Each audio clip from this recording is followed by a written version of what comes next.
What devices are getting iOS 13 this year? Well, Apple will answer all these questions in just a couple weeks, but what we do here on YouTube is try to speculate at the last minute. And there's actually been quite a bit of divisiveness towards this topic. A lot of people are not sure. Running Twitter polls, it's very much split down the middle. Now, today's video will be detailing all the reasons why it could get iOS 13 and all the reasons why it couldn't get iOS 13, starting now.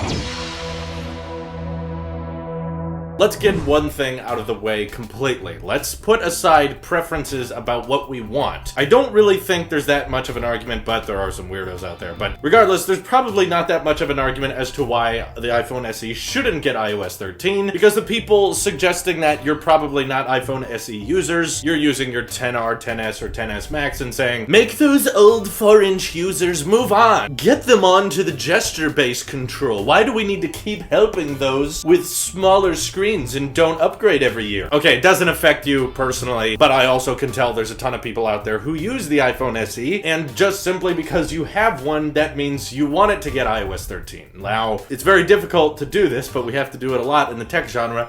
Separate what you want to happen with what you think will happen. Now, I think the majority of us are in favor of the iPhone SE getting iOS 13 because why not? An iPhone that came out in March of 2016 getting more software updates down the road, of course it should. There's no argument as to why it shouldn't. The iPhone 5S got 6 years of support, so the SE should absolutely get 6 years as well, right? For sure, I'm with you there, and I'm in favor of the iPhone SE getting iOS 13. But due to several analysts or so-called leakers telling us that the iPhone SE will not be getting iOS 13 for various reasons, it's definitely split audiences in a lot of ways. The primary argument against as to why the iPhone SE would not get iOS 13 is people saying, but it has the same hardware as the iPhone 6S. And most analysts, most leakers out there are saying that the 6S and 6S Plus will be getting iOS 13, but that's basically the cutoff. The iPhone 6 will not be making the cut. It's only got a gig of RAM. It's got the A8 chip, which was not particularly groundbreaking when it came out in regards to speed. So a lot of people, when they hear the iPhone 6 is being killed off at iOS 12, most people can come to terms with that and say, yeah, it makes sense. It got quite a few years of updates, but yeah, trying to release a new update for it in the fall of 2019, that's just too far. But since the iPhone SE has 2 gigs of RAM, it has the A9 chip, just like the iPhone 6S and 6S Plus, that means 100% it has to get iOS 13, right? Well, here's where lies the other side of the argument. People are suggesting, well, look, the iPhone 6S and 6S Plus, yeah, they have the A9 chip, yeah, they have 2 gigs of RAM, but in regards to pixel density, form factor, and the way iOS works on those size screens, it's very, very similar to iPhones that Apple's going to be updating anyway. iPhones like the iPhone 7 and iPhone 8, these are not particularly old phones yet, and they are without question getting iOS 13, which means adapting iOS 13 for the 6S as well is not that difficult because you still have the same resolutions, you have the same footprints that you had with the 7 and 8, so optimizing just another year back is not that difficult, whereas the SE is a little bit in a different department because it is definitely one of the most traditional iPhone designs, still rocking a headphone jack, a moving home button, no even camera bump. That's how old this design is. This was before iPhones had camera bumps, and it also sits in a weird place in the iPhone timeline. See, almost all iPhones come out in September. The iPhone SE was one of those rare ones that wasn't just a color upgrade, but was also a spec upgrade from the previous generation 5S, but it came out in March of 2016, which means if in the case that the iPhone SE does get discontinued this year with iOS 12, that still means it will get 3.5 years of software updates, which I think is pretty good, especially given the recently announced Google Pixel 3a was advertised as like a selling point that this is getting 3 years of software updates. So for Google, that's really good, but for Apple, that's particularly bad. But the iPhone SE also serviced an interesting market, given when it first came out, it was intentionally far more affordable than the recently released iPhone 6S and 6S Plus. So given it receives sort of out-of-date hardware just by a little bit, at the time of its announcement, a lot of people say it's not too far-fetched that a phone that is a lot cheaper and doesn't have the latest, greatest CPU as soon as it drops, maybe that won't get as many software updates, particularly given the iPhone SE's dated design language, which models that that of the iPhone 5, a phone with no biometric. Some would call it the last phone Steve Jobs worked on. And the other thing you have to consider Apple thinking about is the developer side of things. Apple's very proud of the iOS App Store and making sure developers are able to optimize their apps best they can across all of the iOS devices. And we are reaching a point in time now where iOS is on so many different displays and so many different aspect ratios that perhaps keeping around the 4-inch iPhone might be asking for a little bit too much, given Apple has no plans of keeping the 4-inch iPhone around. Less and less people are definitely using the 4-inch form factor. It's not a common iPhone anymore, given lots of people upgrading to the XR. Most people who haven't upgraded their phones in a while are at least using an iPhone 7. But think about all of the apps iOS 13 has to be optimized for. We're talking 12.9-inch iPad Pro, 11-inch iPad Pro, 10.5-inch iPad Air, 7.9-inch iPad Mini, 9.7-inch iPad, iPhone XS Max, iPhone XR, iPhone 10, iPhone 8 Plus, iPhone 8, and that covers all of the different display aspect ratios and resolutions, which means we're at a total of 10. To keep around the iPhone SE would be another footprint, another display resolution, which is, by the way, under 720p. That's how old this design is. To add then a 11th display resolution for developers to adapt to. And I know some of you developers are watching this. It's not incredibly difficult to optimize your app, but given it's already so difficult to optimize iOS for all of these different display resolutions, perhaps keeping it to 10 might be safer. I'm sure 80% of the people developing iOS 13 are all working on features that are primarily going to be utilized on the iPhone 10 and XS and the iPhone 11 when that comes out in September, which means that likely less than 20% are working on all the legacy devices, bringing iOS 13 features to the iPhone 8, 7, 6S, which means probably even a smaller percentage of the software development, a very, very tiny sliver, would be dedicated towards, oh, by the way, bring dark mode, bring the redesigned volume HUD, bring all the reminders redesigns, all the messages, bonuses, bring all of these features we're working on to this 4-inch iPhone we released 3 years ago that some people out in the market are still technically using, but definitely not a huge amount. I can totally see why, given all of these different counter arguments, Apple might consider not optimizing the iPhone SE to run iOS 13 because it's just such an out-of-place form factor compared to all the other devices. Optimizing for the 6S and 6S Plus, that is just as easy as optimizing for the 7 and the 8. But now the app developers out there have all of these different iPads to work with as well, so keeping around the SE for that small sliver of users, I can see why, given iOS 13 is meant to be big, there's supposed to be a ton of changes brought to iOS 13 this generation, maybe they're just going to say, you know what, it's not worth it. iOS 12 is also an incredibly good operating system to kill devices on. It was a performance boost. They brought a lot of features people had been wanting for a long time, like group notifications, group FaceTime access, and battery health tracking. Letting devices die with iOS 12, I think, is perfectly reasonable, and as it's no question now, the iPhone 5S and iPhone 6 are likely to die with iOS 12, and I think that's good. They got lots of years of support, they got lots of features added over the years. That's a perfectly good time to kill it. Whether or not the iPhone SE will be bunched in with those killed devices, it's hard to say. It's very, very split between people. Ultimately, we will know our answer at Worldwide Developers Conference this June, which is only a few weeks away, and I'm very excited to watch it, but I want to hear what you guys think. Will the iPhone SE be getting iOS 13? My personal guess, if I had to put money on it, I think yes, because Apple cares a lot about iPhone longevity, and they know that the importance of getting services to the most amount of devices possible is likely their long-term goal now. It's not about discontinuing the SE so that they can get more people to upgrade their iPhone, because Apple doesn't care about hardware sales in the long run as much as they did before. So I think in regards to finding that dedicated software team to optimize iOS 13 for the SE, yes, I think they'll make the time for it. I think you iPhone SE users out there are going to get one more year, but I very much could be wrong, and like my audience, I'm very split on this. I could easily see it going either way. I can see a ton of people getting upset that it's not coming to the iPhone SE, and I can also see a ton of people getting really, really excited that it is coming to the iPhone SE. But yeah, my personal prediction is a yes, I think they will, but it's very hesitant, and I could be wrong. I can see lots of reasons why they wouldn't want to do it, but of course, I want to know your theories or why you think they're going to make it work down in the comments below. This is your App Shape here, and I will see you in the next one.